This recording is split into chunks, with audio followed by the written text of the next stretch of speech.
देखो,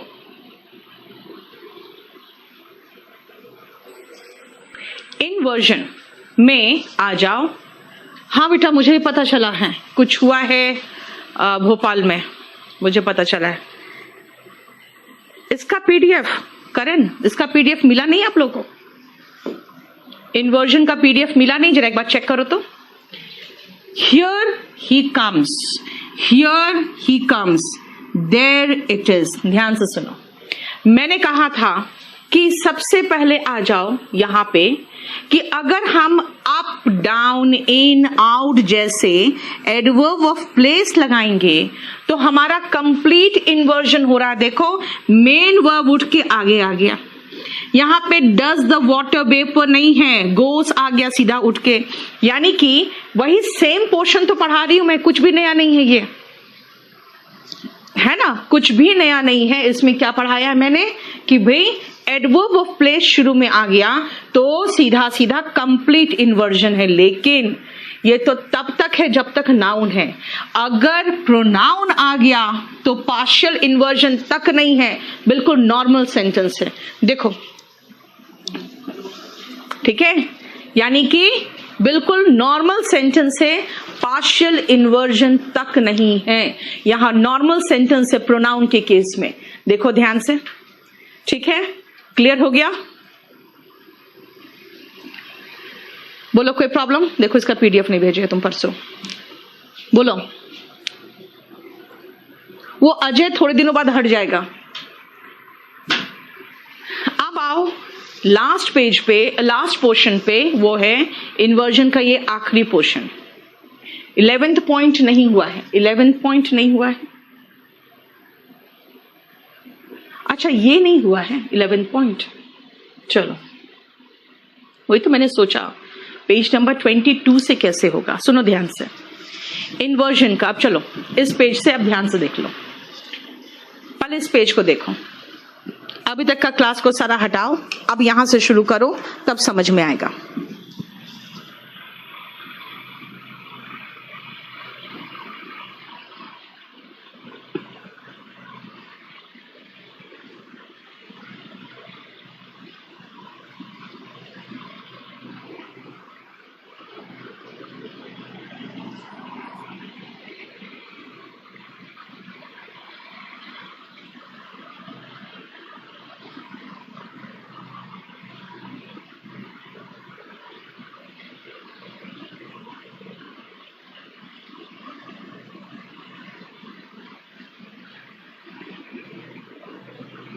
हो गया?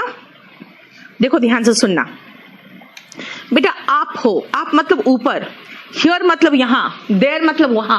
इसका मतलब क्या हुआ? इसका मतलब ये तो एडवर्ब ऑफ प्लेस ही तो हुआ। हमने अभी कहा था आपको पिछले क्लासेस में कि एडवर्ब ऑफ प्लेस जब आता है तो कंप्लीट इन्वर्जन होता है ना? एडवर्ब ऑफ प्लेस आता है तो कंप्लीट इन्वर्जन होता है। देखो, एडवर्ब ऑफ प्लेस ही तो है, कंप्लीट इन्वर्जन। देखो, यानी कि डज द वाटर वेपर गो नहीं है, goes the water vapour, and comes the rain. देखो, डाउन भी तो एडवर्ब ऑफ प्लेस है।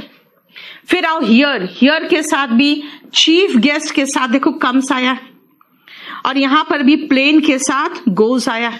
देखो ध्यान से, यानी कि सारा सारा simple present tense, simple present tense जानबूझकर हमने लगाया है कि देखो यहां पे does plus subject plus verb का बेस फॉर्म नहीं है, है ना? बल्कि क्या है यहाँ पे कंप्लीट इन्वर्जन आ रहा है। कंप्लीट इन्वर्जन का मतलब main verb before the subject. देखो, और ऐसा क्यों हुआ? क्योंकि हम पहले भी पढ़ चुके हैं कि एडवर्ब ऑफ प्लेस के मामले में कंप्लीट इन्वर्जन आता है। लेकिन यहां पे ध्यान से सोचो एक चीज और, कि एडवर्ब ऑफ प्लेस के मामले में कंप्लीट इन्वर्जन आता है, लेकिन अगर हम नाउन यूज कर रहे हैं तभी आ रहा है chief guest, water vapour, plane, rain. देखो, अगर हम प्रोनाउन यूज कर दे तो क्या होगा? प्रोनाउन यूज कर दे तो उसको पहले देखो।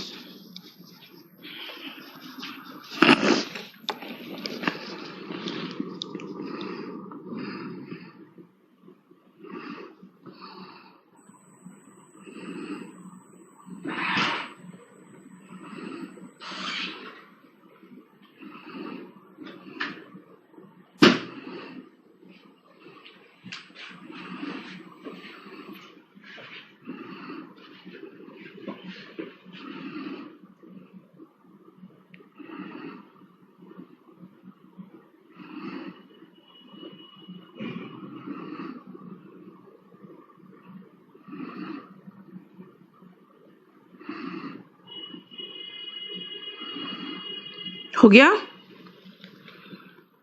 देखो ध्यान से, here he comes, there it is, क्या है बेटा? ही और इट प्रोनाउन है, और प्रोनाउन के साथ जो आ रहा है जरा देखो तो वर्ब। अरे भाई बाद में आ रहा है, बाद में आने का मतलब क्या हुआ?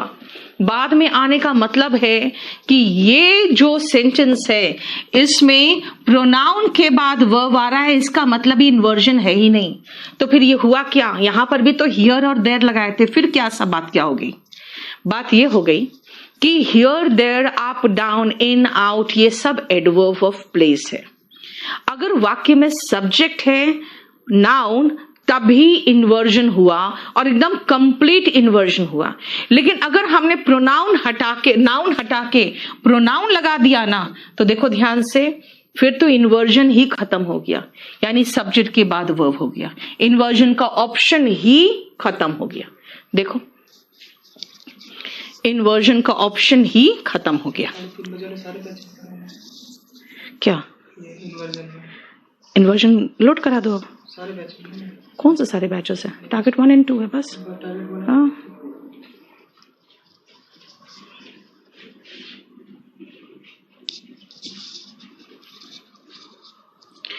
दीपक, अभी आप मेरा वॉल्यूम 1 एंड वॉल्यूम 2 से प्रैक्टिस करो, और मैं आपको फिर सारा प्रीवियस ईयर का कुछ भी खरीदने का कुछ भी जरूरत नहीं, आपको वो सब मैं आपको प्रोवाइड करूंगी। 1000 डिटेक्टिंग एरर, 900 सेंटेंस इंप्रूवमेंट, जिनके पास है वो करते रहो, वरना वो सारा कंप्लीट अपडेट करा के वो पूरा मैं आपको प्रोवाइड करूंगी। अभी फिलहाल अब वॉल्यूम 1 एंड वॉल्यूम 2 को ही टारगेट करो, उससे ज्यादा कोई जरूरत नहीं आपको, ठीक है? अब आओ नेक्स्ट।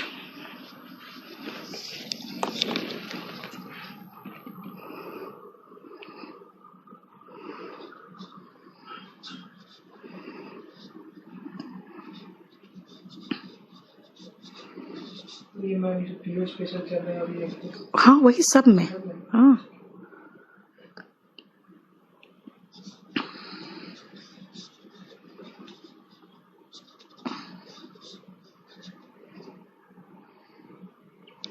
इस पेज को देखो, फिर मुझे समझाना है आपको।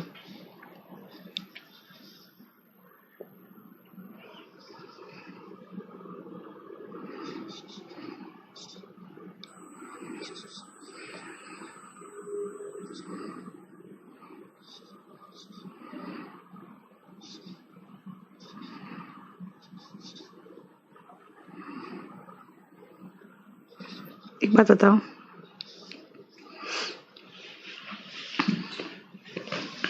इन सब में हमने मीनिंग लिखा था, सबका इम्प्रूवमेंट किए थे, कुछ भी नहीं बना के भेजा है, वही उठा के तुम ले आए हो।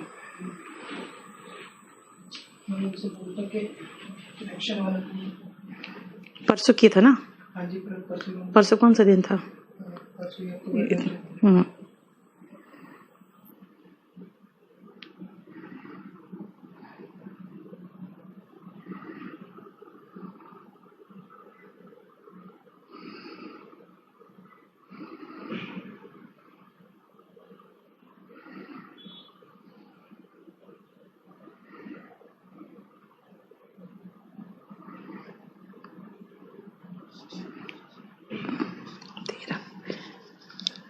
एक मिनट रुकना बेटा।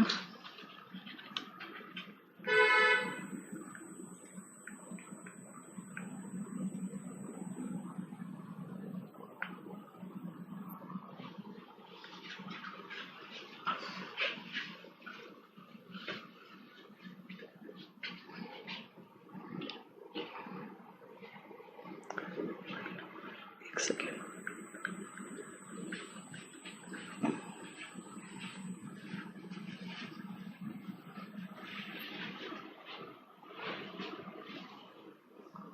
छोड़ दो, सही है।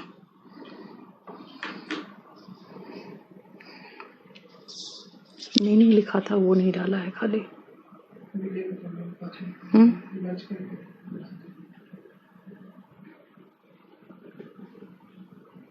अब आओ इस पेज पे, ध्यान से सुनना। अगर इन्वर्जन, अगर फ्रेजेस हो और ये सारे फ्रेजेस हो, अब इसमें ध्यान से देखो, under no circumstances, in no way, on no account, on no condition. इन चारों का मतलब है किसी भी हालत में नहीं।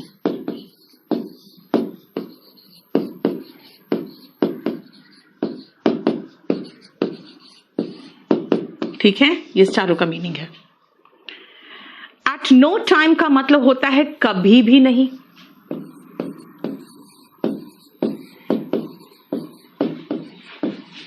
ठीक है। ओनली येस्टरडे का मतलब होता है कल ही तो, है ना। ओनली लास्ट वीक का मतलब लास्ट वीक ही तो।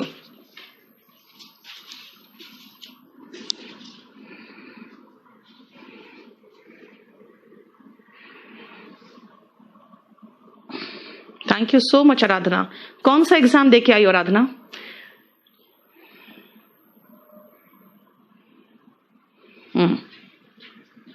अब सुनो, राउंड द कॉर्नर मतलब है जल्द ही होने वाला है। जल्द ही मतलब बहुत नजदीक, very soon, soon to take place, है ना। 5 miles बियॉन्ड, बिफोर, आफ्टर, कुछ भी हो सकता है। To such an extent, to such a degree, इसका मतलब है इस हद तक। सबका मीनिंग बता दिया मैंने। सो वेल, इतना अच्छा। सो बैडली, इतना खराब से। सो एब्सर्डली, इतना विचित्र तरीके से। एब्सर्ड मतलब होता है बहुत अजीब सा। ओके आराधना, यानी कि इतना खराब सा, इतना विचित्र सा। एब्सर्ड मतलब होता है नहीं, बहुत अजीब सा। ठीक है, यानी कि so plus beautifully, badly, well, wonderfully, एब्सर्डली, कुछ भी लगा दो एडवर्ब ऑफ मैनर। हमने इनको अलग से क्यों कर दिया पता है? क्योंकि इनसे क्वेश्चंस आते हैं, इनके क्वेश्चंस आते हैं। ठीक है, और जब इनके क्वेश्चंस, इनसे क्वेश्चंस आते हैं तो आप देख लो, इसीलिए इनको हमने अलग पेज पे कर दिया है। इसके मीनिंग लिखवा देना भी। ठीक है, उसके बाद ही अपडेट करना। ठीक है, अब आओ, मैंने एग्जाम्पल दिया है, जरा एग्जाम्पल देखो एक बार, फिर समझाती हूं। ओके आराधना, मैंने बेटा इन जो ये सारे जो फ्रेजेस थे ना, इनको अलग इसलिए कर दिया क्योंकि बेटा इनसे क्वेश्चंस आते हैं। अब इनमें से 2-3 हम एडवर्ब ऑफ प्लेस में ले जाएं, 2-3 को एडवर्ब ऑफ मैनर में ले जाए, क्या जरूरी है? एक साथ सबको लिख दिया। ठीक है, now see, round the corner, बहुत जल्दी ही आपकी परीक्षा होने जा रही है। तो योर एग्जाम इज नहीं है, इज योर एग्जाम। देखो, इतना अच्छे से काम किया गया था कि हम एक मिस्टेक को पॉइंट आउट नहीं कर पाए। So well the work was done. देखो पैसिव वॉइस है, हेल्पिंग वर्ब उठ के पहले आया। लेकिन आपको मैं एक चीज दिखाना चाहूंगी, 10 miles बियॉन्ड द हिल, देखो एडवर्ब ऑफ प्लेस है ना, तो इसीलिए देखो पैसिव वॉइस था तो हेल्पिंग वर्ब और मेन वर्ब दोनों उठ के आगे आ गया ताकि आपको कंप्लीट इन्वर्जन दिख सके। विनय सीजीएल की बात कर रही है वो। ठीक है, कि उसका एक भी क्वेश्चन बाहर से नहीं था, जो मैंने पढ़ाया, जो मेरी किताब में थी उससे। ठीक है, 10 miles beyond the hill was seen a ferocious tiger। इसलिए मैं कह रही हूं बेटा कि बुक्स जो है ना, बुक्स बहुत इंपॉर्टेंट हो जाता है। जैसे वॉल्यूम 1 एंड वॉल्यूम 2, इसको भी ढंग से कर लो ना तो बहुत है, बहुत है। ठीक है, 10 miles beyond the hill का मतलब है कि फेरोशियस का मतलब होता है बेटा खूंखार, है ना। फेरोशियस मतलब खूंखार।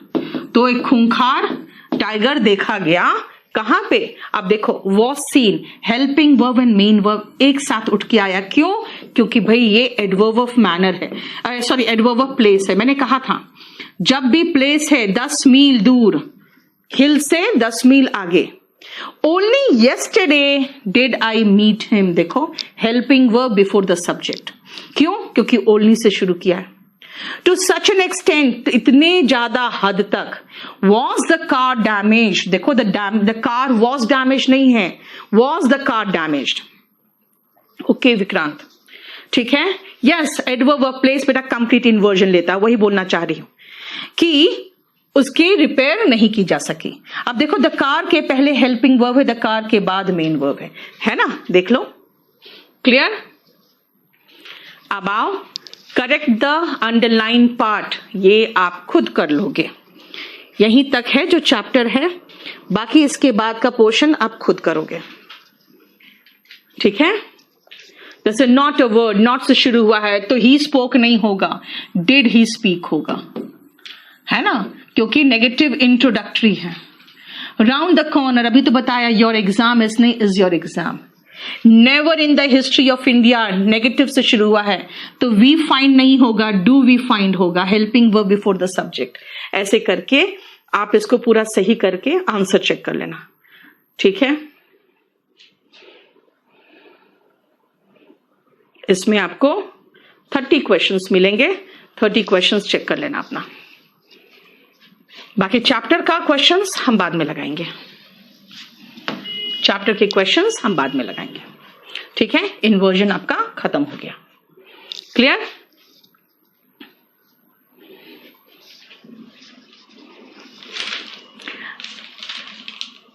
बेटा बुक तो पढ़ना पड़ेगा ना, रट्टा नहीं होता, पढ़ना पड़ता है। अब सुनो, हम लोग वोकैब 7 में कहां थे? वोकैब 7 पहले कर ले, ये फिनिश कर ले, उसके बाद चलेंगे, क्योंकि हम लोग ऐसे भी वोकैब बहुत कम ही किए थे, है ना। चलो पेज नंबर 10 तक होगा, 11 से स्टार्ट करें। यस, चलो हम लोग पहले ये वोकैब कर ले। बस एक पेज में मीनिंग लिख के दिया है मैंने, उसको करा के दे दो और इसको अपडेट कर दो। ठीक है?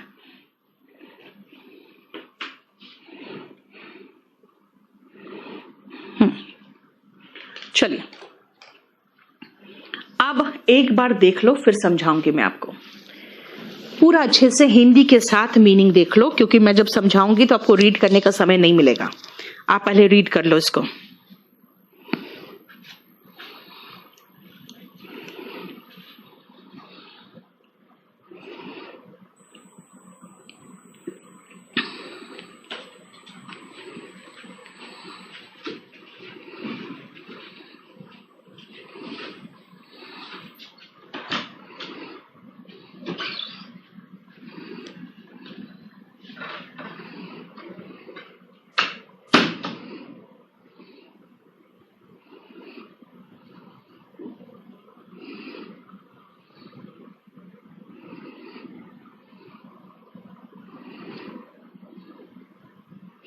चलो देखो, ध्यान से सुनना। यहां पे सबसे पहला जो है उसका कोई रूट नहीं है, उसके पीछे एक कहानी है। ठीक है? अवनिश 2016 के एडिशन के बाद बेटा मैंने 10 चैप्टर ऐड किए हैं, तो अगर आपके पास वॉल्यूम 2 है तो भी काम चल जाएगा। ठीक है ना? और अगर वॉल्यूम 1 वॉल्यूम 2 समय दोनों का है तो, और अभी पढ़ो ना बेटा, काफी है, बहुत कुछ दे रही हूं आपको। एक मिनट रुकना। है क्या हो गया? मैंने बोला आज बबली को, उसको खुद ही नहीं पता था कैसे हुआ है।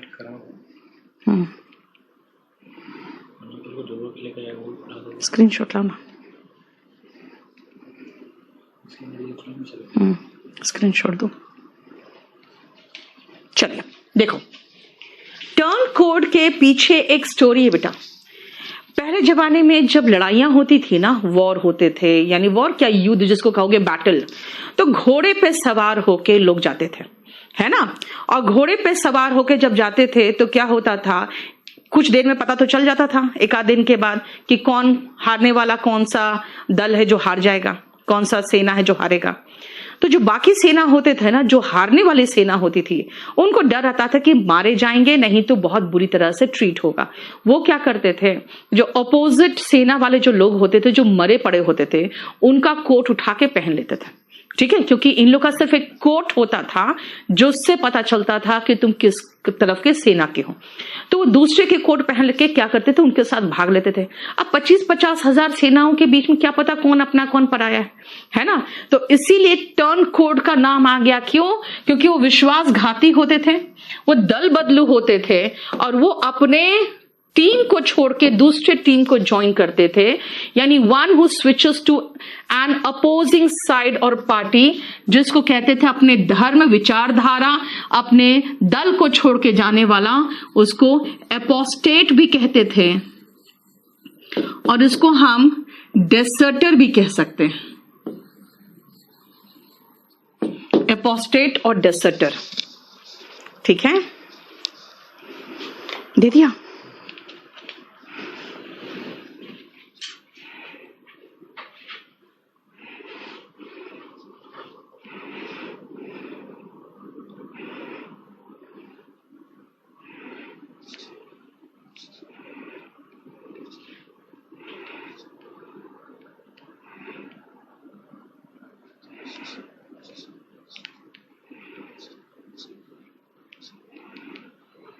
ठीक है, नेक्स्ट आओ, डिसइंटरेस्टेड। ध्यान रखना, यहां पे इंटरेस्टेड वर्ड जो है वो तो बताता है दिलचस्पी, है ना।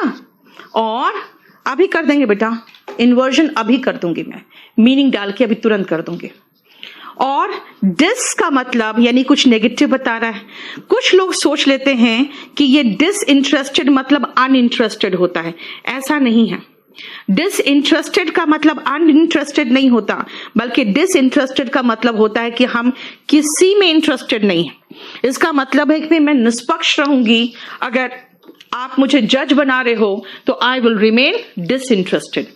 अनइंटरेस्टेड का मतलब होता है इंटरेस्ट नहीं होना, डिसइंटरेस्ट का मतलब होता है निष्पक्ष होना। इस पर बहुत अच्छा एक क्वेश्चन आया हुआ है, that the political parties were amazed to see the disinterestedness of the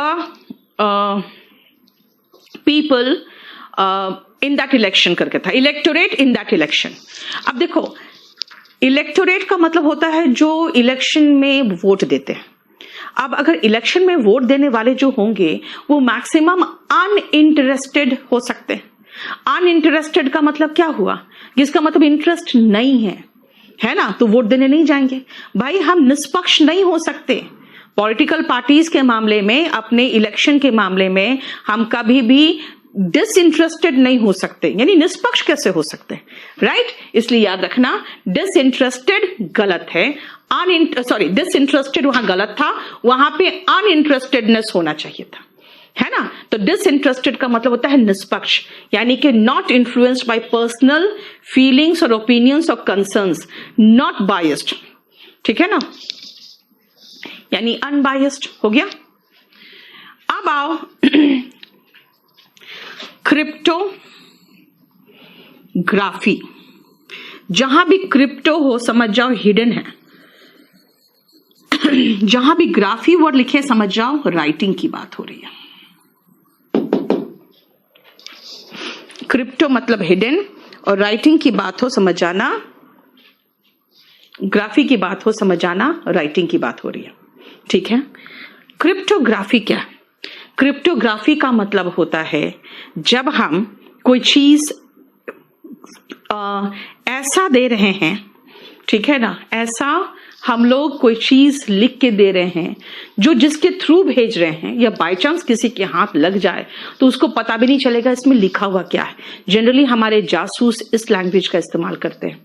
अगर आपने राजी पिक्चर देखा होगा तो आपको क्रिप्टोग्राफी समझ में आ जाएगा, ठीक है, क्योंकि उसको पहले क्रिप्टोग्राफी सिखाया गया था और फिर वो क्रिप्टोग्राफी के थ्रू वहां से मैसेजेस भेजती थी जो यहाँ किसी को पता नहीं चलता था बीच में कि क्या लिखा हुआ है, ठीक है।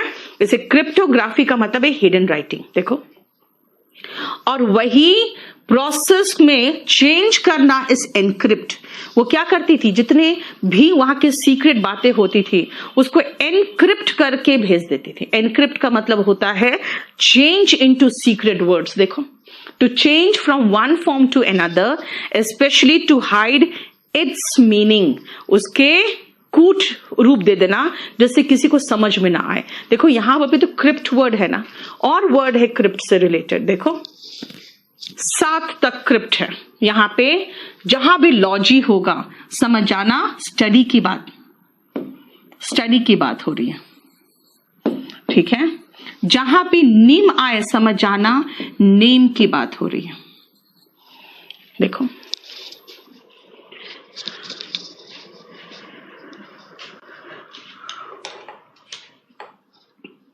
नहीं बेटा, शॉर्ट हैंड गुप्त के लिए नहीं होता है, वो फास्ट करने के लिए होता है।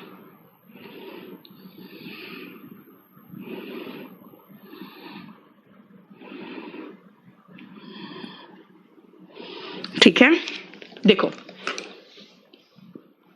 क्रिप्टिक, इसका मतलब क्या होता है? इसका मतलब होता है सीक्रेट। जैसे हमारे जो स्पाइस है, स्पाइस का मतलब जासूस, वो क्या करते हैं? Encrypt, they encrypt the information and then they send the cryptic information to the officers, है ना। यानी कि क्रिप्टिक का मतलब होता है छिपा हुआ, जिसमें कुछ रहस्य हो, यानी कूट, हैविंग और seeming to have hidden meaning, ठीक है, जिसमें हिडन मीनिंग होता है। क्लियर? अब आओ क्रिप्टोलॉजी क्या हुआ बेटा? क्रिप्टोलॉजी ही तो पढ़ाया गया था उसमें राजी में आलिया भट्ट को, है ना। और फिर क्रिप्टोग्राफी करके वो भेजती थी, इसलिए क्रिप्टोग्राफी की स्टडी इज क्रिप्टोलॉजी, ठीक है। देखो द स्टडी ऑफ कोड्स और the art of writing and solving them, देखो। और उसके बाद जानते हो ना, जैसे टाइगर, खैर बहुत ही बकवास तरीके से उसको एग्जैजरेट करके बना दिया गया है, वरना टाइगर इनफैक्ट उसी रविंदर कौशिक के पर फिल्म बनी है, जो रविंदर कौशिक यहां से गया था इंडिया से और वहां पे पकड़ा गया और उसकी बहुत बुरी मौत हुई है, बहुत बुरा हाल हुआ है उसका। लेकिन जानते हो स्पाइस जो होते हैं ना, स्पाइस को पहले ही ऑफिसर्स कह दिए होते हैं कि तुम वहां जासूसी करोगे और हम अपने देश से ये नहीं कह सकते हाँ हाँ मेरा जासूस है, इसलिए अगर तुम पकड़े गए तो तुम बहुत बुरी मौत मरोगे, हम तुम्हारा बिल्कुल साथ नहीं कर देंगे, हम तुम्हें डिसोन कर देंगे। यानी कम से कम सैनिक को ये तो कम से कम सम्मान प्राप्त होता है ना कि आके यहाँ पे एक अच्छे तरीके से उसको पूरा तोपों की सलामी देके उसको विदा किया जाता है। वरना जासूस जो इक्वल ही कह सकते हैं बहुत इंपॉर्टेंट है देश के लिए, वो जो काम करते हैं अगर पकड़े जाते हैं तो बहुत गंदी मौत मरते हैं वहां पे, उनको कंट्री भी डिसोन कर देता है। और उनको क्या करके भेजा जाता है? उनको भेजा जाता है एक क्रिप्टोनिम देकर। क्रिप्टोनिम का मतलब होता है ऐसा सीक्रेट नेम जिससे पता नहीं चलता उसकी आइडेंटिटी क्या है। बेटा एनक्रिप्ट का मतलब होता है, जैसे देखो आप अपने मोबाइल को खोलोगे या अपने लैपटॉप को खोलोगे, जो कोडिंग है, अब कोडिंग सिखाया जा रहा है, क्यों? क्योंकि कोडिंग का लैंग्वेज तो ऑर्डिनरी लैंग्वेज है नहीं, पता नहीं क्या लेटर और सिंबल्स रहता है, हमें नहीं समझ में आता है। तो मैं कहूंगी कि कुछ इसमें कोड्स एनक्रिप्टेड है। हमारे मोबाइल्स में बहुत सारे कोड्स एनक्रिप्टेड होते हैं, यानी सीक्रेट क्या कहते हैं उसको, कोड फॉर्म में वहां पे सेव्ड होते हैं, है ना। और यहां पर भी जैसे आप जासूसी भी जो करते हैं, वो लोग भी क्या करते हैं? एनक्रिप्ट करके मैसेजेस भेजते हैं और उस क्रिप्टिक मैसेजेस को सिर्फ ऑफिसर्स ही पढ़ पाते हैं जो क्रिप्टोलॉजी सीखे हुए होते हैं। क्यों? क्योंकि उन मैसेजेस को क्रिप्टोग्राफी के थ्रू भेजा जाता है, और यानी कोई वही समझेगा जो क्रिप्टोलॉजी पढ़ा है। और ऐसे जासूसों के द्वारा भेजा जाता है जिनको क्रिप्टोनिम दिया जाता है, यानी कि अगर वो नाम पता भी चलता है तो कुछ पता नहीं चल पाता ये है कौन, कहां से है, ठीक है। जैसे हमारे इंडिया का एक जासूस पकड़ा गया तो उस पर बहुत नजर थी और वो मुसलमान बन चुका था, कंप्लीट मुस्लिम बन चुका था, खतना वगैरह सब कुछ करा के भेजा गया था उसको। क्यों? क्योंकि जासूस को कहा जाता है कि भाई तुम अब सिर्फ देश के लिए हो, जो देश चाहेगा तुम्हें वही करना पड़ेगा। हर तरीके से उसको मुसलमान बना के वो भेजा गया था। कहां पे? पाकिस्तान। उस पर नजर थी पाकिस्तान के वो ऑफिसर्स की, पाकिस्तान के खुफिया विभाग की। और वो क्या हुआ, किसी नदी में नहाने गया और जब नहाया तो हिंदू है, नहाया तो क्या किया, अंजलि में जल भर के और सूरज को चढ़ा दिया, बस वहीं पर अरेस्ट हुआ। और उसके बाद क्या हुआ उसका कुछ पता नहीं। बड़ी बुरी मौत मारते हैं ऐसे जासूसों को, ठीक है। जैसे आपका डवाल जो है वो भी बहुत साल तक वहां पे मुस्लिम बन के रहा था और जासूस बन के रहा था, ठीक है। वो अपना एक्सपीरियंस बताता है कि कैसे वहां रहा था। तो रिमेंबर, क्रिप्टोनिम दे के भेजा जाता है।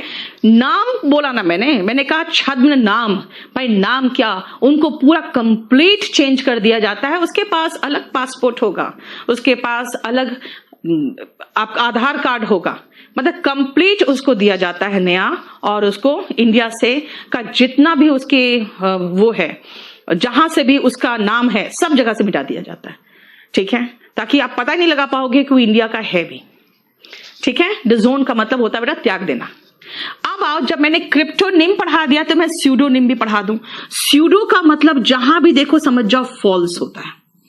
स्यूडो का मतलब जहां भी देखो समझ जाओ फॉल्स होता है। यस सुनीता, जैसे कुछ मैसेजेस होते हैं जो एनक्रिप्टेड हो जाते हैं, ठीक है, और उसके बाद वो रिट्रीव भी हो जाता है, तो वो भी चीज है। ठीक है, अब आओ स्यूडोनिम, देखो ध्यान से। फॉल्स नेम, बहुत सारे राइटर्स होते हैं जो किसी फॉल्स नेम के अंतर्गत किताबें लिखते हैं। जैसे मुझे भी कई लोगों ने सलाह दिया कि आप इंग्लिश के टीचर हो, मैथ्स का बुक लिखोगे नहीं चलेगा, आप उसको स्यूडोनिम में के थ्रू उसको आउट करो। क्यों? क्योंकि स्यूडो का मतलब होता है फॉल्स। जैसे देखो जेके रोलिंग, उन्होंने जेके रोलिंग कह के हैरी पॉटर रिलीज किया। क्यों? क्योंकि जब हैरी पॉटर बहुत फेमस हो गया ना, तब पता चला अच्छा ये महिला है, वरना जानते हो पहले पता चल जाता है ये महिला है तो हैरी पॉटर को लोग सीरियसली नहीं लेते, ना ही पढ़ते। क्योंकि ऐसे भी जो हमारी फील्ड में नहीं, एजुकेशन की फील्ड में नहीं, लेकिन जो राइटिंग की फील्ड में है ना, ऑथर्स के फील्ड में हमेशा ये माना जाता है कि महिलाएं रोने धोने की स्टोरीज लिखती है, और जो पुरुष होते हैं वो अच्छे फिक्शन लिखते हैं, है ना, अच्छे जासूसी लिखते हैं, तो वो इसीलिए मेन को ज्यादा प्रेफरेंस दिया जाता है। ठीक है, तो ऐसे कंडीशन में क्या होता है कि मोस्ट ऑफ द विमेन और कुछ मेन भी क्या करते हैं, स्यूडोनिम के अंतर्गत अपना किताब लिखते हैं। सो what is pseudonym? A fictitious का मतलब ही होता है फॉल्स, है ना, काल्पनिक नाम। क्लियर, समझ में आया? एनक्रिप्ट का स्पेलिंग सही करो सौरभ। स्यूडो फोर्स भी होता है, नहीं अवनिश, स्यूडो का मतलब सिर्फ एक ही होता है फॉल्स, फोर्स नहीं, फॉल्स। देखते हो स्यूडोपोडिया पढ़ते हो बायो में, उसमें क्या होता है, उसका जो पोडिया होता है, पोडिया मतलब लेग्स हुआ, लेग्स स्यूडो होता है, फॉल्स होता है। कुलदीप बिल्कुल सही है, कोई इश्यू नहीं फिर आपको। ठीक है, नेक्स्ट आओ, अब हम आते हैं नेक्स्ट रूट, जैसे दैट इज ड्यूरा। जब भी आप कहोगे ना ड्यूरा, तो आपको ड्यूरा सेल का एडवर्टीजमेंट याद आना चाहिए। ड्यूरा सेल, चले ज्यादा, है ना, यानी कि ड्यूरा का मतलब ही होता है चले ज्यादा, इसका मतलब उसको लॉन्ग लास्टिंग से रिलेट करते हैं। ठीक है, अब आओ ड्यूरा से durability, endure, durability, endure, durative, durable, indurate, 5 word से जो ड्यूरा से। ठीक है, चलो पहले आप ड्यूरेबिलिटी और एंड्योर देखो, फिर आगे बताएंगे।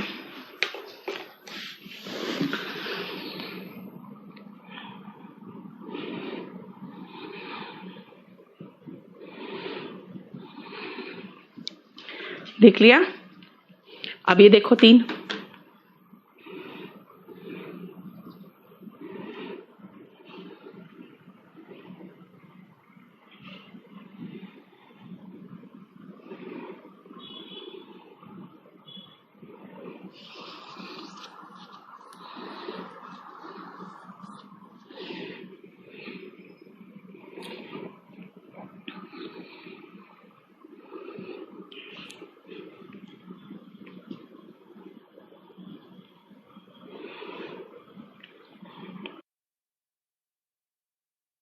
सामान आप खरीदते हो तो पूछते हो कि इसके ड्यूरेबिलिटी का क्या गारंटी है, यानी कि टिकेगा कितना, इसकी गारंटी क्या देते हो, तो कहते हैं कि ठीक है 3 साल की वारंटी है। वारंटी बोलते हैं, हम गारंटी नहीं बोलते हैं, बहुत चालाक हो गए कंपनीज वाले, यानी कि इसका कोई पार्ट खराब होगा तो हम चेंज कर देंगे, अब इसकी वारंटी आ गई है ना, तो उसके बाद फिर भी आप खरीद लेते हो, क्योंकि उसके टिकाऊपन के लिए सबसे पहले आप ज्यादा कंसर्न होते हो कि इसकी ड्यूरेबिलिटी क्या होगी, आप क्या गारंटी दोगे। ठीक है, अगर मान लो कोई ऐसा मशीन है जिसमें आप सामान वगैरह रख के तौलते हो, तो कहेगा कि देखो इसकी ड्यूरेबिलिटी इतनी है कि ये 500 kg तक एंड्योर कर लेगा, है ना, 500 kg तक एंड्योर कर लेगा। एंड्योर मतलब बर्दाश्त करना। अगर मैं कहूं it is very hot here, I can not endure this weather, इसका मतलब है आई कैन नॉट एंड्योर का मतलब मैं बर्दाश्त नहीं कर पा रही हूं। एंड्योर का मतलब होता है टिके रहना, यानी कहां तक आप टिके रहोगे। एंड्योर का मतलब वही है to continue to exist in the situation, in the same state of condition, इसका मतलब टू टॉलरेट। ठीक है, देखो कोई प्रॉब्लम यहां तक। नेक्स्ट पेज में आओ। ड्यूरेटिव, देखो कहते हैं जो ये हैवी मेटल होते हैं ना, heavy metal has durative effect. अगर वो जापान में गिरा था तो आज 2-3 जनरेशन के बाद भी, 2 जनरेशन के बाद भी उसकी इफेक्ट जीन्स में दिख रहे हैं, जो नए पैदा हुए लोग हैं उनमें भी।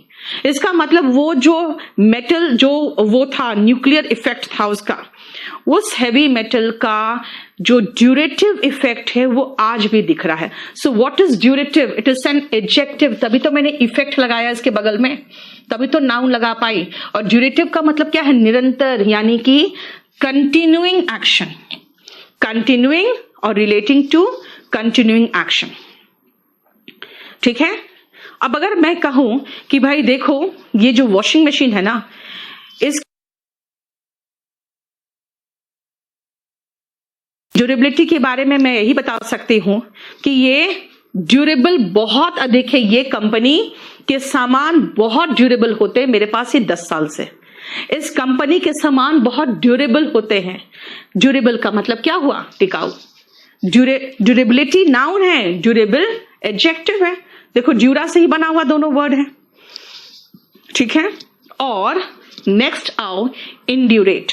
रिमेंबर, इफ एनीथिंग बिकम्स इंड्यूरेट, कोई चीज जमा हुआ, फिर जमा हुआ, फिर जमा हुआ, फिर जमा हुआ, और धीरे धीरे धीरे धीरे वो उसमें जमता जाता है, कठोर होता जाता है।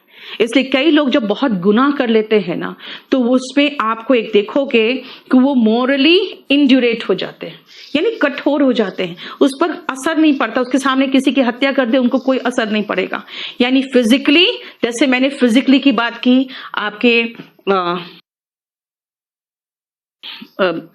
सैंड वगैरह की बात है ना, सॉइल या सैंड कहीं जमता जाता है, जमता जाता है, यही जमते जमते क्या होता है? वो रॉक बन जाता है। सेडिमेंट्री रॉक तो ऐसे ही फॉर्म्ड होता है ना।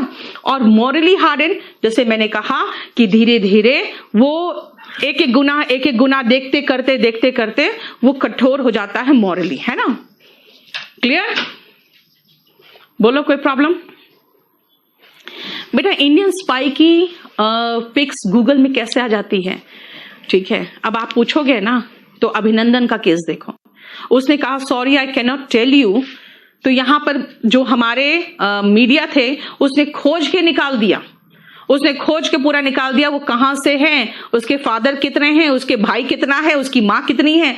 मतलब हद है यार। ठीक है, फ्रैंकली स्पीकिंग, ये जो हमारे जासूस होते हैं उनको बताया नहीं जाता है कि हमारे जासूस है। ठीक है, हाँ, जब वो पकड़ा जाता है और कहा जाता है कि ये जासूस है, पाकिस्तान का जासूस है या इंडिया का जासूस है, तो उसके पिक वो रिलीज कर देते हैं। जब पिक रिलीज करते हैं तो वो मीडिया में आ जाता है, और फिर मीडिया वाले कोशिश करते हैं खोजने की इसके घर वाले कौन है, कहाँ है, तब वो गूगल में आता है, ऐसे पहले नहीं आता। ठीक है, अदरवाइज मीडिया वाले तो बिल्कुल रियली में बिल्कुल इडियट की तरह कई बार तो, अब जैसे जो यहाँ पे हुआ था, मुंबई में अटैक हुआ था, ठीक है, थोड़ी देर बाद क्या हुआ था ना कि जो आतंकवादी थे वो इंडियन मीडिया को देखकर अपना प्लानिंग कर रहे थे कि क्या करना है।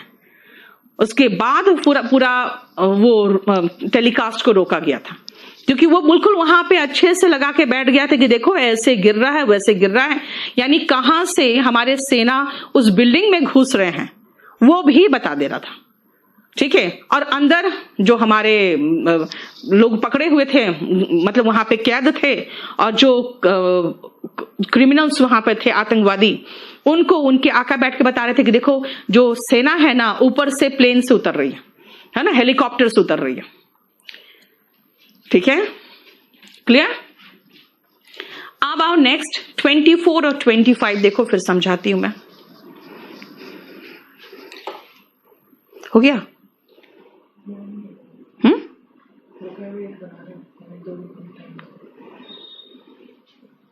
अब जरूरत नहीं है वोकैबुलरी का, पहले ये खत्म करा के दो।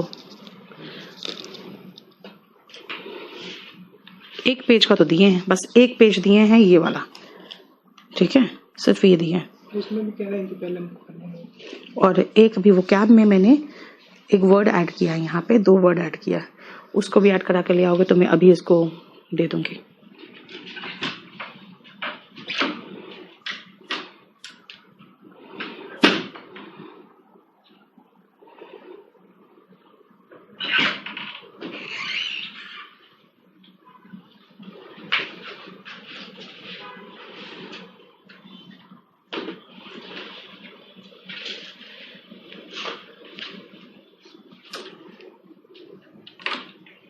हो गया?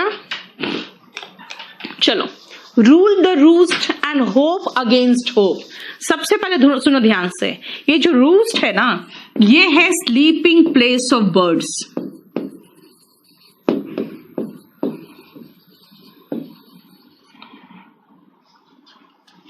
ऐसे लिख दूं मैं।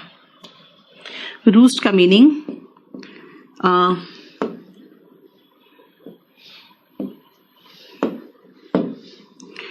resting place of birds।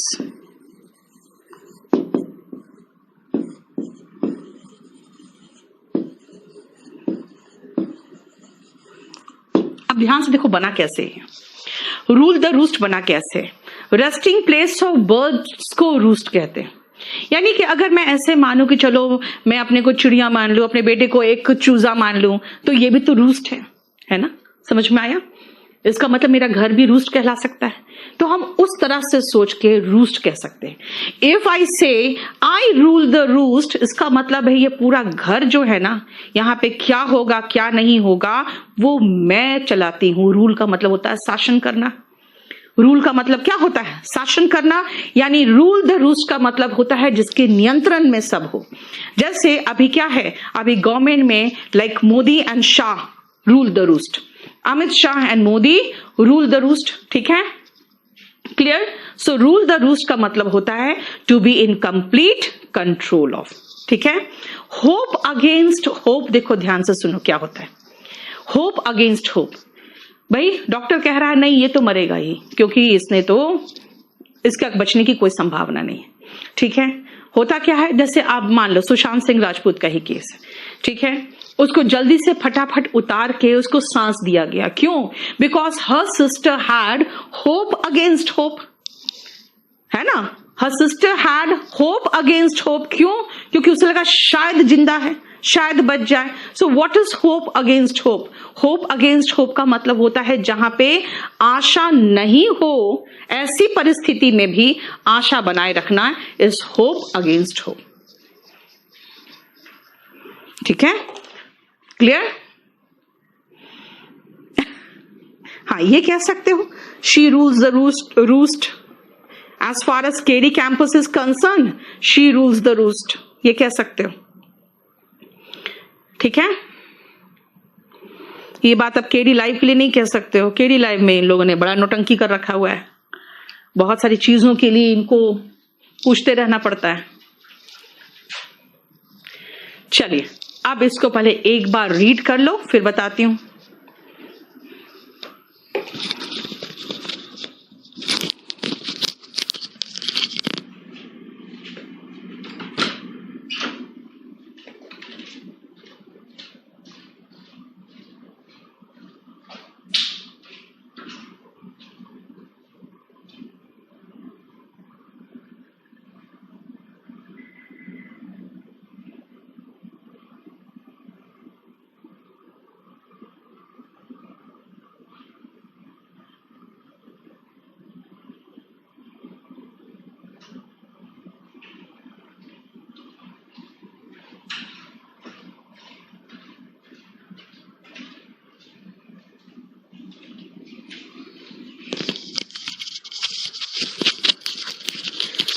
Vikrant carry live है तो मेरा बेटा, लेकिन आधा तो पूरा उसका टेक्निकल पार्ट है ना, उसमें मेरा कुछ नहीं चलता। ठीक है, और कंप्लीट भी कह सकती हूँ, कंप्लीट मेरा नहीं है।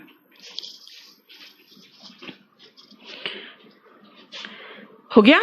चलो देखो ध्यान से। Have the gift of the gap.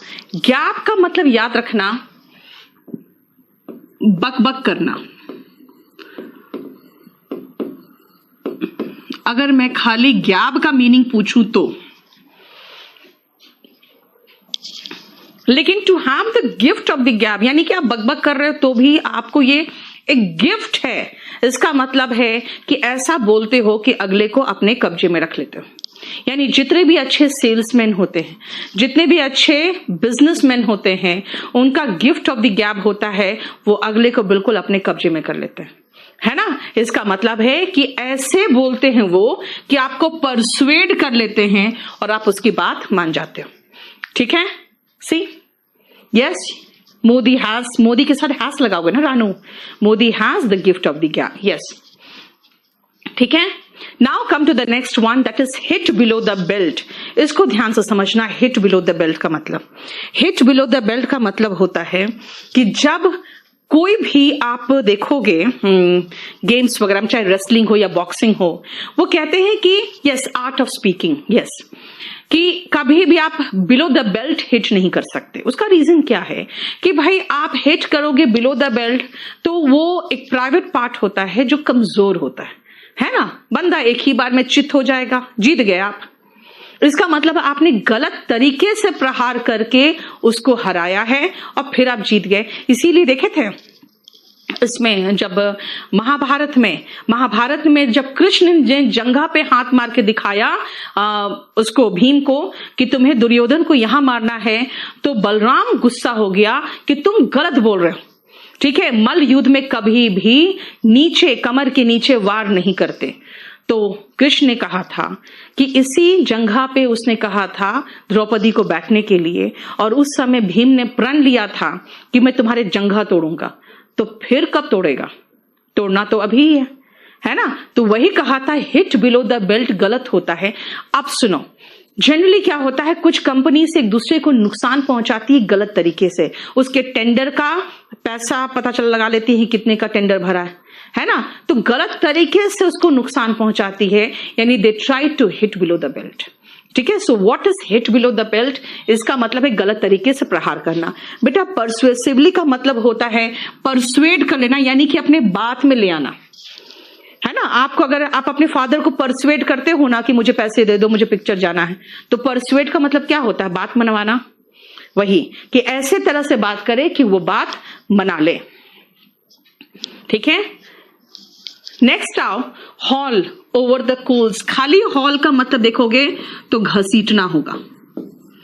खाली हॉल का मतलब देखोगे तो घसीटना होता है, लेकिन हॉल ओवर द कोल का मतलब क्या होता है? बुरी तरह से डांटना, बुरी तरह से फटकार लगाना, is to scold severely.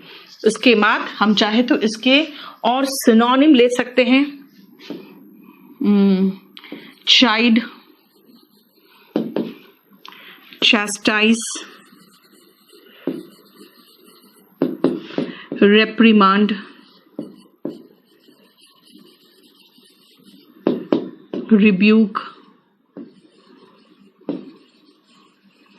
rebuff,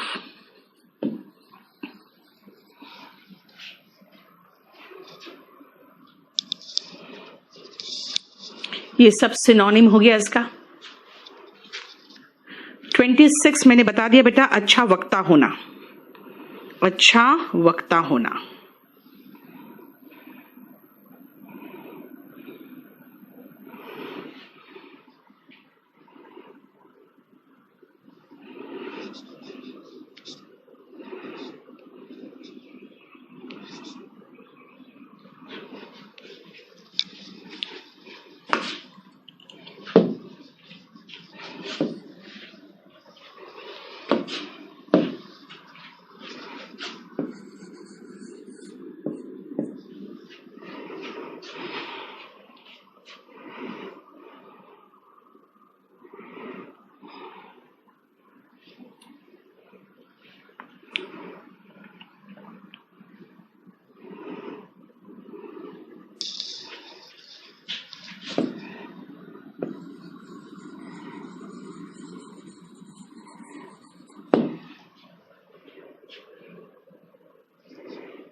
ठीक है,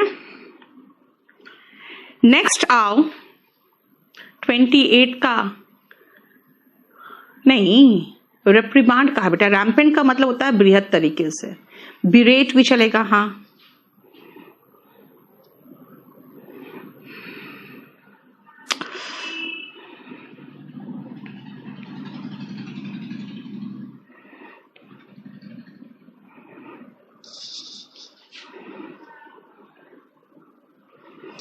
चलो फिर और लिख ही देती हूं मैं।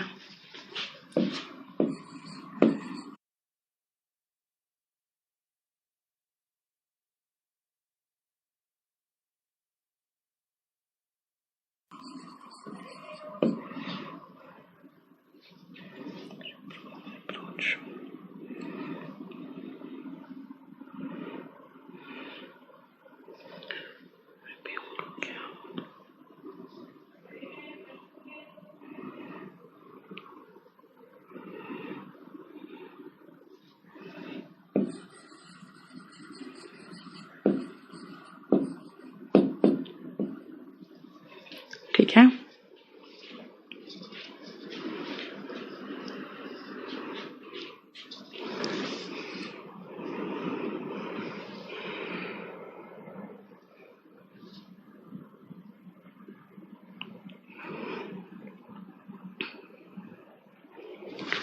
अब आगे से है ना वो कैप के साथ सिनोनिम भी ऐड करते जाना है।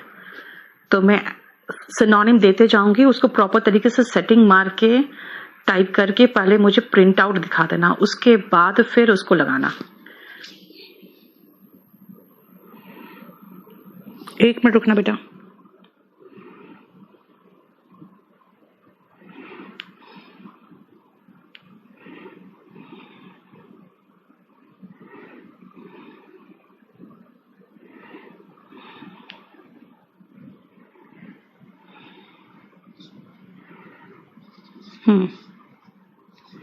चलो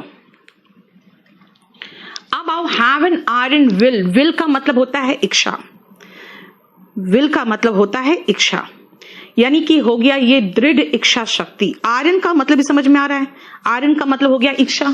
अगर मैं कहूंगी you should have an iron will, इसका मतलब आपके स्ट्रॉन्ग डिटर्मिनेशन होना चाहिए। ठीक है, लैम्बास्ट का मतलब भी वही सेम होता है बेटा। बिरेट के पहले लैम्बास्ट है, LAMBASTE।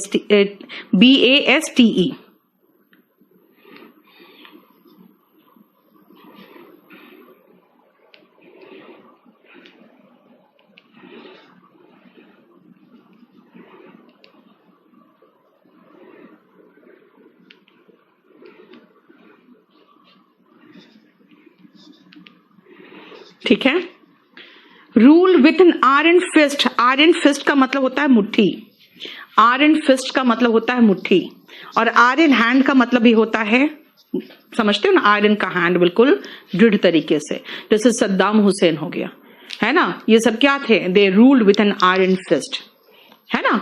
उन लोगों ने बिल्कुल पूर्ण अधिकार के साथ शासन किया था। Rule with an iron fist का मतलब होता है रूल विथ कंप्लीट अथॉरिटी। ठीक है, नेक्स्ट आओ एक बार पढ़ो।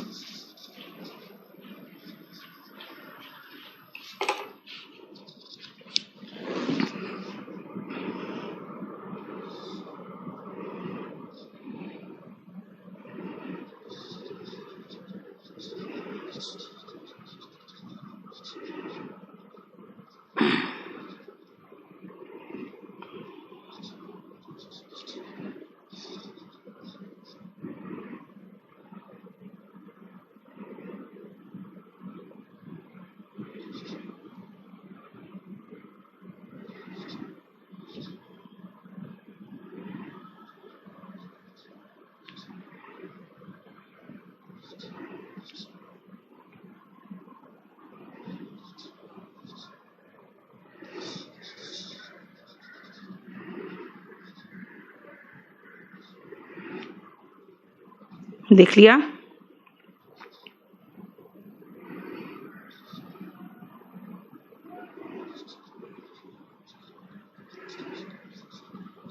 ध्यान से देखो। Strike while the iron is hot, जब जब आयरन हॉट होता है ना, उस पर आप प्रहार करते हो तो जिस शेप में चाहते हो उस शेप में वो ढल जाता है। इसका मतलब है कि सही समय पर काम करते हो तो वो काम सही होता है। सो इसीलिए कहते हैं you should strike the iron when it is hot, यानी कि सही समय पर काम करना। ठीक है। आयरन इन द फायर, ध्यान से सुनो क्या है। जितने भी हमारे लोहार होते हैं वो क्या करते हैं, जो छड़ होते हैं, आयरन होते हैं, जो भी आयरन का टुकड़ा होता है उसको फायर में डालकर रखते हैं। क्यों? क्योंकि अब उस पर काम करना है ना, उस पर अब आपको उसको काम करना है। इसका मतलब है कि उसको ढालना है, कुछ बनाना है उससे। इसका मतलब जितने भी आयरन फायर में है सब पर काम होना है। अगर मान लो कि मुझे फिर से 2 बैच और दे दिया जाएगा तो मैं कहूंगी I can not take any more batch because I have many irons in the fire. इसका मतलब है कई बैचेस हाथ में। आयरन्स इन द फायर का मतलब होता है वो एक्टिविटीज या प्रोजेक्ट जिसमें मैं इन्वॉल्व हूं, यानी कि अभी बहुत सारे बैचेस मेरे हाथ में। ठीक है। अब आओ ब्लैक ऑक्स। ब्लैक ऑक्स को तुम ऐसे समझो, जैसे हमारी जब मौत आती तो कहते हैं यमराज लेने आते हैं काले भैंसे पे बैठ के, वैसे ही काला भैंस या ऑक्स जिसको कहते हो अब बैल, ये हमेशा अनलक यानी कहते हैं ना बैड लक का सूचक होता है। इसीलिए अगर ब्लैक ऑक्स की बात करें तो इसका मतलब होता है नाकामयाबी या बुरी किस्मत, है ना।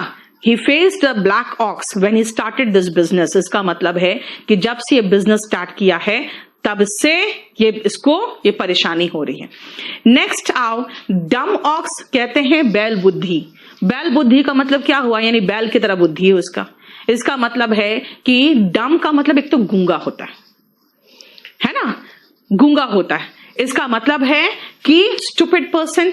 यहां पे अगर कोई ऑक्स है और वो भी गूंगा है तो कैसा होगा, वो बिल्कुल कोई काम का नहीं। उसी से कहते हैं कि ही इज डम ऑक्स, उसका मतलब बिल्कुल मूर्ख है, उसे कुछ नहीं आता है।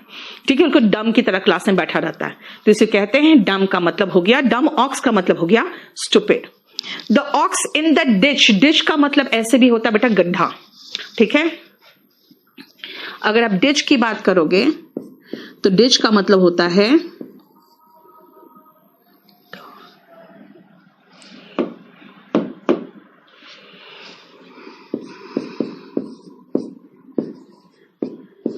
गड्ढा। क्लियर? डिच का मतलब गड्ढा। अगर गड्ढे की बात करोगे तो कभी भी कोई ऑक्स अगर किसी गड्ढे में गिरता है ना, अगर किसी गड्ढे में गिरता है तो सबसे पहले सब काम को छोड़कर पहले ऑक्स को निकालना पड़ता है। क्यों? नहीं तो और ये 500 केजी का ऑक्स क्या होगा, और नीचे गड्ढा में घुसता चला जाएगा। इसका मतलब है कि सबसे पहले हमें उस गड्ढे से उसको निकालना पड़ेगा। राइट? तो इसलिए कहते हैं ऐसा काम जिसके लिए आपको सारा काम छोड़ना पड़ेगा, यानी सबसे पहला काम जो बहुत ही अर्जेंट काम है उसको कहते हैं the ox in the dish, यानी the situation that is dire and requires urgent and undivided attention now at present. The economy of India for the government should be the ox in the ditch. ठीक है, आओ कुछ synonym लिखते हैं stupid person का। एक word है निनकॉम्पूप, बहुत अच्छा वर्ड है, उसको लिखो स्टूपिड पर्सन के लिए। ठीक है,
Clear? Nincompoop, fool, dolt, moron, nitwit होता है, an idiot.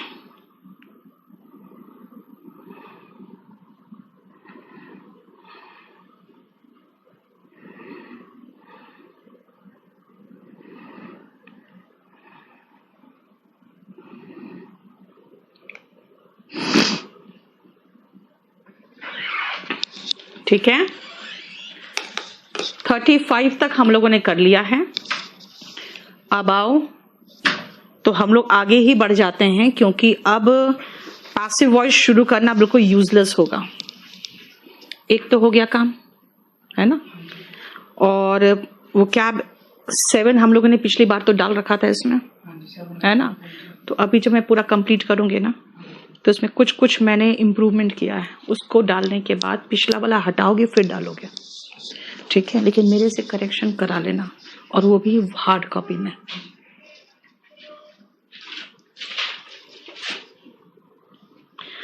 बेटा फूल के बाद डोल्ट है, DOLT, ठीक है। डायर का मतलब होता है बहुत ज्यादा, डायर नीड ऑफ मनी, बहुत ज्यादा जरूरत है उसे पैसे की, ठीक है। Nincompoop, fool, dolt, moron, nitwit and idiot.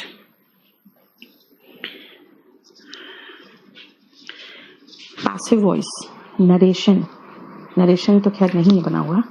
Passive voice का पूरा वो जीतू को दे देना। चंदन कल से 5-6 दिन की छुट्टी पे जा रहा है, ठीक है। उसके बाद 8, 9, 10 वो कैब चंदन को बोलना कल तैयार करके उसको दे देगा जीतू को, ताकि करेक्शन जो करना होगा मुझे, ठीक है। और जहां जहां जो मटेरियल है जीतू को बता के जाए। चलो नेक्स्ट आओ।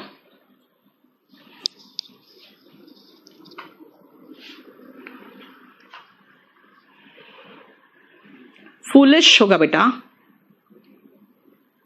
क्या स्पेलिंग लिख रहे हो सौरभ?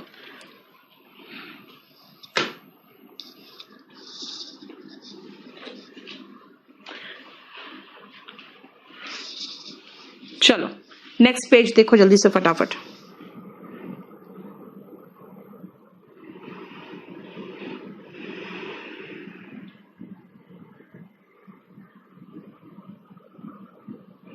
ओके, सिंपलटन दे रही हूं मुझे वर्ड, ये भी चलेगा। लेकिन जानते हो बेटा सिंपलटन का मतलब एक और होता है। इसका मतलब होता है इतना सिंपल सा जिसको बेवकूफ बनाया जा सकता है, वो हो जाता है। लेकिन यूज कर सकते हो फूलिश के सिनोनिम में।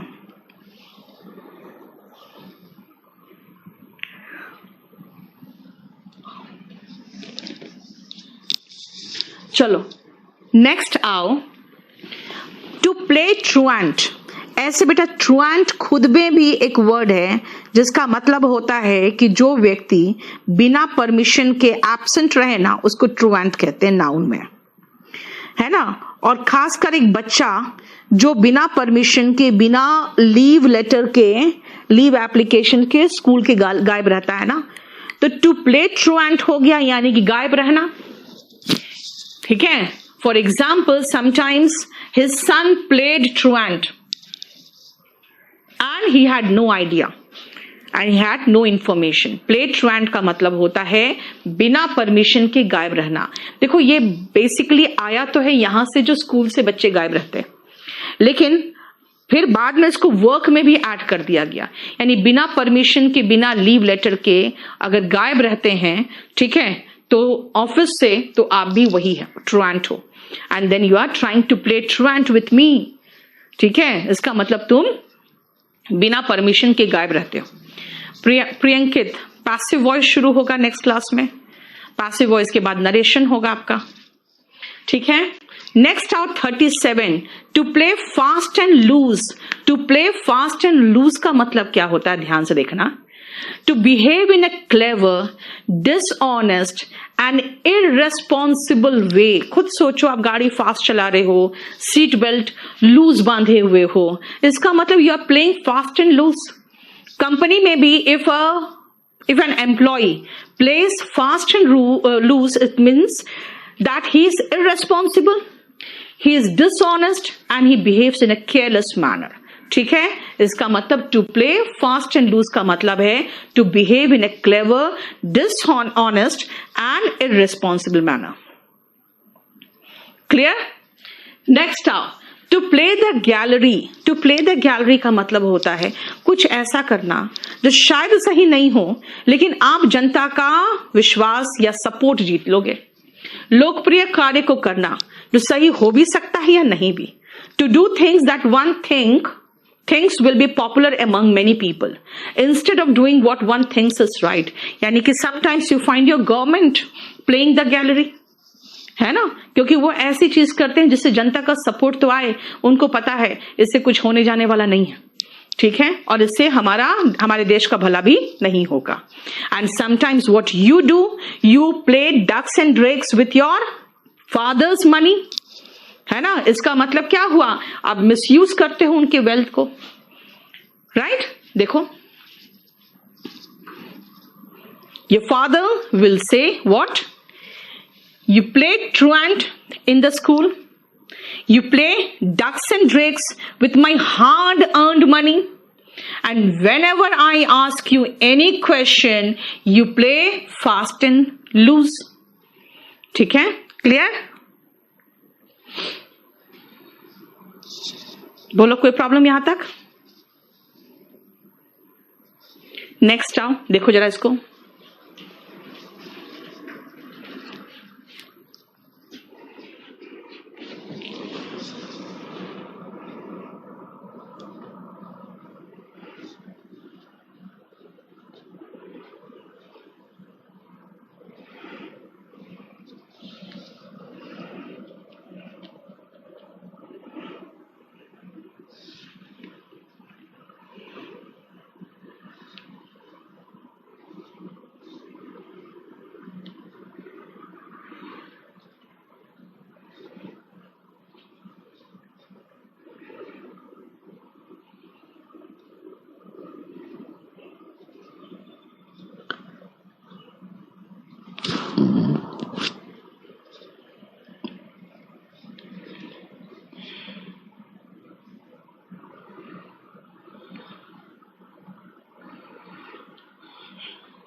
हो गया?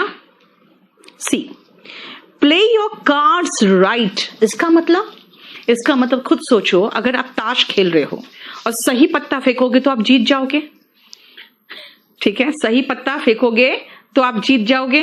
इसका मतलब क्या हुआ कि to play your cards right का मतलब होता है कि सही काम करना। Like if you play your cards right you will get selected, if you play your cards right you will get success in your business, है ना। the government should play the cards right in this hour of crisis। ठीक है, to play second fiddle का मतलब दोयम दर्जा अपनाना। like many women, like very beautiful girls, very beautiful actresses, they play second fiddle in the life of their husband, है ना। जैसे हेमा मालिनी देख लो, श्रीदेवी देख लो, they all have played second fiddle in the life of their husband, यानी कि second wife थी। ठीक है, to play a secondary or minor role with regards to someone else। now आ जाओ 42 और 43 में। 42 जरा देखो तो एक बार, पहले 42 देखो और फिर 43 देखो।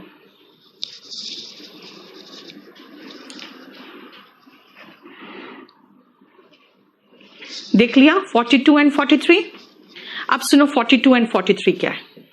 जैसे जब राजा लोग पहले जाते थे लड़ाई में, तो उन लोग अपने आप को पूरा आपने देखा होगा, मुगले आजम अगर देखोगे आप देखोगे वहां उसमें राजा जो अकबर थे वो अपने बेटे से भी लड़ने गए थे, तो पूरा हाथ में जो लोहे के दस्ताने होते हैं, बिल्कुल लोहा का दस्ताना पहने होते थे उन लोग, ताकि हाथ वत पे जब तेजी से आए तलवार तो हाथ वाथ ना कटे, है ना। तो जब राजा एकदम सामने आ जाता था दूसरे राजा का, अब हमें मल्लयुद्ध करना पड़ेगा, उस समय क्या होता था कि वो अपने जो गॉन्टलेट, उसी को गॉन्टलेट कहते हैं, जो लंबे लंबे दस्ताने होते हैं ना उसको गॉन्टलेट कहते हैं, वो निकाल के फेंकता था। इसका मतलब है कि अब चैलेंज कर रहा है, आ जाओ। तो अभी भी इसका मतलब वही है कि थ्रो डाउन द गॉन्टलेट का मतलब क्या होता है? चुनौती देना, to challenge someone. Throw down the gauntlet का मतलब होता है टू चैलेंज समवन, यानी कि आ जाओ, ठीक है। और इसी से बना है पिक अप द गॉन्टलेट, यानी जब कोई चैलेंज कर रहा है, यानी अपने थ्रो डाउन कर रहा है और आगे बढ़ गया अगला, इसका मतलब he has picked up the gauntlet. इसका मतलब है टू रिस्पॉन्ड और एक्सेप्ट द चैलेंज, ठीक है। नेक्स्ट आओ 44-45 देखो पहले।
जब कोई आपको कुछ कहेगा करने और आप असर्ट करोगे मैं नहीं करूंगा, पैर पटक के कहते मैं नहीं करूंगा, उस समय क्या है? आप किसी बात को असर्ट कर रहे हो, यानी कि बोल रहे हो, जोर दे रहे हो, और जोर दे रहे हो फर्म तरीके से। So what is put one's foot down? इसका मतलब है टू असर्ट वंस अथॉरिटी, यानी कि आप अपनी अथॉरिटी को जोर दे रहे हो।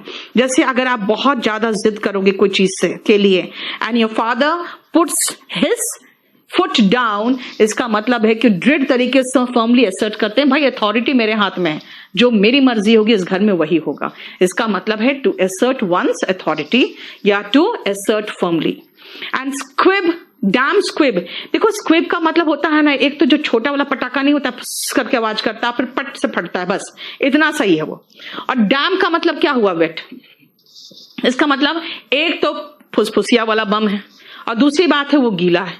ऐसे कंडीशन में क्या है? ये कुछ भी नहीं होगा, राइट। इसका मतलब है कि अगर आपने कोई परफॉर्मेंस दिया और पूछोगे कैसा था, मैं कहूंगी it was a dam squib, तो इसका मतलब होगा यार कोई प्रभाव नहीं छोड़ा, बिल्कुल फुसफुसा के वैसे ही रह गया जैसे कि एक स्क्विब यानी छोटा सा फुसफुसिया टाइप का बम, और वो भी वेट यानी कि गीला, यानी कि something that is disappointing because it is not as exciting और इफेक्टिव एज एक्सपेक्टेड, ठीक है। देखो हमारा 7 नंबर शीट पूरा कंप्लीट हो गया है।